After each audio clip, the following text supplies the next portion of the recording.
자, 우선 양국관리법에 대해서 한번 여쭤보고 싶은데요. 이재명 후보님, 네. 양국관리법을 개정하자는 이야기가 있었고 거기에 대해 거부권이 행사되었습니다. 집권하시면 다시 추진하실 것인지 궁금하고요. 식량안보 차원이라 보기에는 양국관리법이 지금 돈이 많이 드는 이유가 과잉 생산되는 지금 쌀을 처리하는데 돈이 많이 드는 거거든요. 그러면은 도대체 과잉 생산되는 쌀을 왜 더 생산하도록 유도해야 되는 것인지 말씀 부탁드립니다. 우리 이준석 후보께서 이제 한쪽만 보고 계신 거예요. 양쪽을 다 보면 좋겠습니다. 쌀값을 일정 가격 유지하는 게 장기적으로 전략 산업인 주식, 우리나라의 곡물 자급도를 올리는 길이겠죠. 그런데 가끔씩 과잉 생산되는 경우가 있어요. 그럴 경우는 정부가 사서 양곡 가격을 관리해 주자.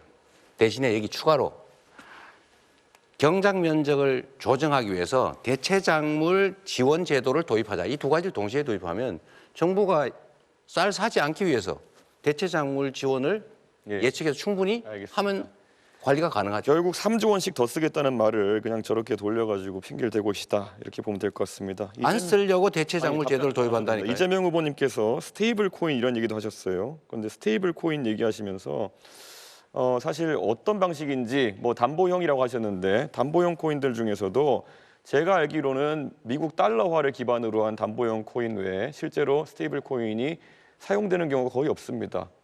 실제 USDT, USDC 두 가지가 90%가량의 유통량을 담당하고 있는데요. 혹시 USDT와 USDC 어떤 부분이 차이가 있는지 알고 계십니까? 첫째로 곡물 쌀값 관리에 3조 원이 USDT, 든다. USDC 질문입니다. 잠깐만 계세요. 저 대답은 우리가 토론입니다. 자율적으로 하는 것이죠. 그거는 무조건 토론입니다. 예. 그렇더라도 답을 들어보고 가세요. 얘기하고 다음에 할 거니까. 시간 낭비하시려고 하는 자, 거죠. 3조 원을 쓴다는 얘기는 사실이 아니다. 그렇게 단정해서 그렇게 남의 정책을 호도하지 않으면 좋겠다는 것이고요. 두 번째로 원화 기반의 코인을 만든다라고 하는 것은 담보를 그 액수만큼 넣어놓고 거기에 맞게 코인을 발행하기 허용을 하겠다 이겁니다. 그러면은 안정성이 있죠. 왜 그래서 결국에는 지급 준비를 얼마로 하겠다는지 이런 것들을 여쭤볼 수 있겠는데요. 1대1로 한다고요. 1대1이면은 그게 동작 가능한지 궁금하고요. 자, USDT, USDC 차이는 USDC 같은 경우에는 주체가 계좌 동결 등을 할 수 있기 때문에 훨씬 관리가 엄격합니다. 그런데 이번에 민주당이 추진하는 스테이블 코인 같은 경우에는 이런 자금의 불법적 유통이나 이런 것을 막기 위해서 어떤 장치를 할 것인지 이런 것도 궁금하고요.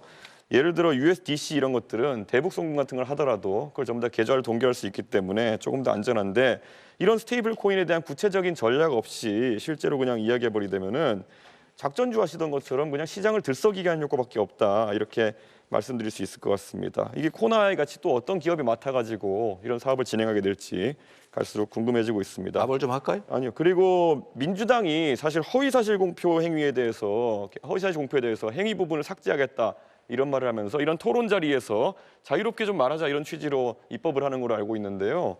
오늘 당장 아까 자랑스럽게 김용태 의원 얘기를 하시는데 김용태 의원이 이재명 후보 말씀하신 내용에 대해서는 부연해서 얘기하는데 그걸 왜곡이라 하시면서 바로 고발해 버리시는 취지는 뭡니까? 공직선거법 나는 고발하면 안 되고 김용태는 해도 된다 이런 겁니까? 이것도 역시 하나만 알고 계셔서 그런 거예요. 낙선 걱정 뭐 이런 거 하시려는 거죠? 우리가 얘기하는 것은 자신의 당선을 위해서 행위에 대해서 뭐 종교, 경력, 학력 이런 건 다 놔두고 과거에 있었던 어떤 행위에 대한 발언이 잘못되면 그걸 처벌하는 거 이거는 전 세계에 찾기 어려운 제도다. 이렇게 악용이 되지 않습니까? 그러니까 낙선 목적으로 타인에 대해서 허위 사실을 막 공표하는 건 처벌해야죠. 자기가 어떤 일, 옛날에 어떤 일, 친구하고 어떤 일이 있었는데 이런 얘기가 처벌하면 되겠습니까? 예. 그렇게 악용하면 안 된다. 그 얘기예요. 예, 어쨌든 AI 투자에 대해서도 계속 100조 말씀하셨는데요. 대충 그럼 100조라는 큰 돈을 국민들한테 제시하셨으면은 얼마를 어디에 넣겠다 정도 계획이 있을 것 같은데 분야 한번 세 가지로 나눠보시겠습니까? 세 가지로 나눌 이유는 없는 것 같고요. 이거 나눠서 얘기해 일단은 주시죠. 내 얘기를 들어보십시오.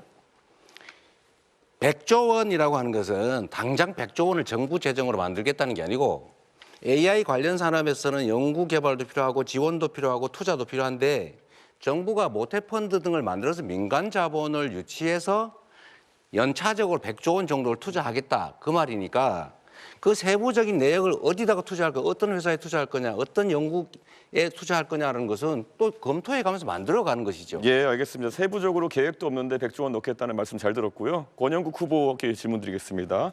차별금지법은 저도 관심이 많아가지고 제가 국민의힘 대표 된 다음에 실제로 여러 토론에서도 발언한 바가 있습니다.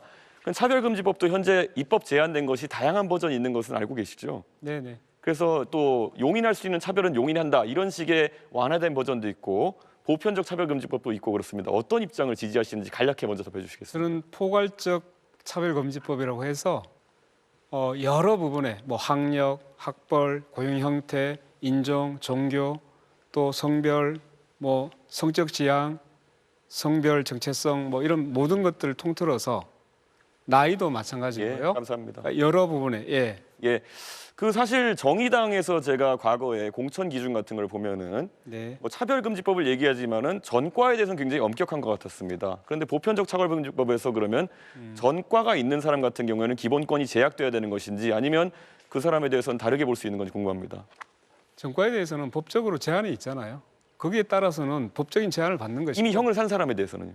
그것은 형을 살았던 부분하고 또 기존의 그 전과와 자기 하는 업무의 관계에서 네. 자, 음주운전은요?